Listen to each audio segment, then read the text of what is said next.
take Clyde and throw Clyde into the 2019 draft. Right. With the pageantry, with the big fuss, with the big parties and the television broadcasts, what's the style like? We never had the intro. We never came on stage like today's players. Mm-hmm. If I were in today's draft, obviously, I'd be Stylin and Profilin like these guys are doing. What happened when I came into the league,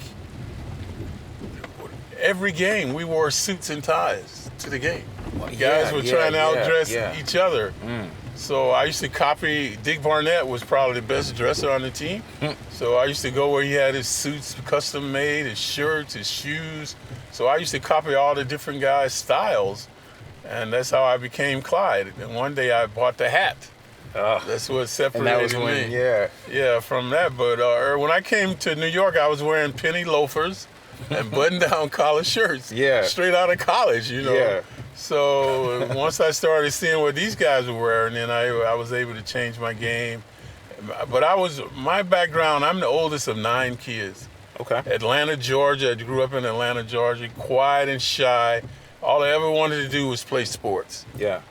So when I see 18-year-old guys like Knox and these guys, how they articulate, I'm overwhelmed. I could not have done that in college, man. I mean, these guys are prepped from such a young age, though. I mean, at like 12, they're kind of being farmed to, go to the league.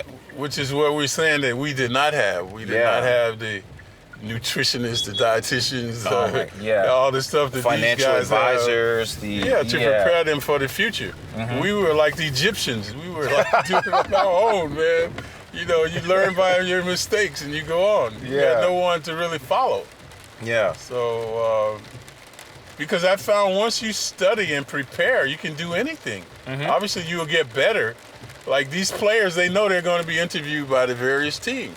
I mean, they're getting interviewed in high school now. Right, I'm watching. Yeah, and it's like the NFL draft. These guys know what's coming, so they go into these academies and train. Yeah. And prep themselves for the questions and like college to go of the game. For the league. Yeah, right. So you can prepare yourself now. People are like when I became Clyde, I didn't have an agent or people sitting down in the room saying, go out, dress sharp every day and do this. It was just serendipitous, man. I like to dress up. I like to go out. But nobody was telling me, if you do this, you're going to be building a brand that's going to last 50 years from now. More now from Clyde as he joins all of us here on the MSG 150 Speed Dial presented by Fios by Verizon. Clyde, great to see you. Things really have changed a tremendous amount, haven't they? Oh, yeah. It's for the better, man. I love the way the league is now. Back in '67, we were like hockey. We were the low guys on the totem pole. So, actually, baseball was the number one sport.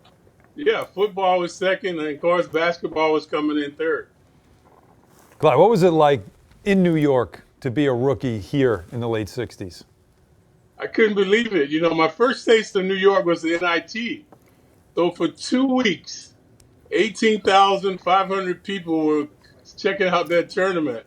So I was overwhelmed when I came to that. And obviously, being the MVP from that tournament catapulted me into the limelight and probably why the Knicks drafted me first pick. Clyde, what were your impressions of the NBA Finals? I was just riveted as a fan watching the quality of basketball and then all the storylines coming into free agency. What are you thinking coming into this upcoming month as a Knicks fan? I'm spent, Wally. I can't wait till it's over, man. This perpetual roller coaster ride has me. I'm done, man. I can't believe what has happened with Durant, all the different things that have gone down. But as far as the finals, early on they were kind of bored. I never thought that the Raptors could compete with them. And then all the different injuries. Leonard became a superstar. The rest of the guys stepped up. Siakam. Their defense, I thought, was really the catalyst. They weren't playing that matador defense. They started sticking with Curry, started keeping him out of the paint, contesting those threes. And today they're the champions. Clyde, when you look back on your career, you made a tremendous jump in terms of productivity between your first and then your second year. How were you able to do that, and how might that be a model for some of the young Knicks to improve so much from one year to the next? The whole key is confidence. If you don't believe you can't achieve, and you see what the coach is doing, he's taking these guys to the finals to get a taste of what it's like to be in the finals. So that's improving their confidence, showing what they want to do. So once I had my rookie year, I averaged 9 points a game, and I just worked diligently on my game, physicality, just running, playing, shooting. And the next season, I averaged 17 points a game, up from 9 points. And from that point on, I just believed that I could compete. My teammates had a lot of confidence in me, so did Red Holzman, and I only got better after that. Now, Clyde, I know you're asked this every year. We do have a draft coming up on Thursday before we get to free agency, and it's another young player that the Knicks will draft at number 3, whoever it is. These players are coming in very young, at 19 years old, at 20 years old. Coming to New York City as a rookie, what advice would you give them? Just be yourself. I had a lot of people behind me. I think parental guidance is a big help. My uncle was the catalyst for me. He was my mentor. So whenever I had problems, I was able to call home. And, they would tell me, my uncle would say, are you doing the best you could do? Are you prepared? And my mom would always say, well, you can only do what you're doing. Want me to send you some chicken? You're going to be better? I go, Mom, chicken can't help me now. Now, Clyde, what are your impressions of the Anthony Davis move to the Lakers? And I know it's early and there's a lot of free agency and a lot of moves that are going to happen, but who's your early favorite to win the title next year? That's a good question, Wally. Obviously, AD has got the Lakers number 1 according to Vegas, but he's injury prone, man. Will he stay healthy? Obviously, I think if he can stay healthy, he might catapult them there. But Milwaukee, I think, is a bona fide threat. Maybe the Raptors if Leonard return. So it's not the Warriors.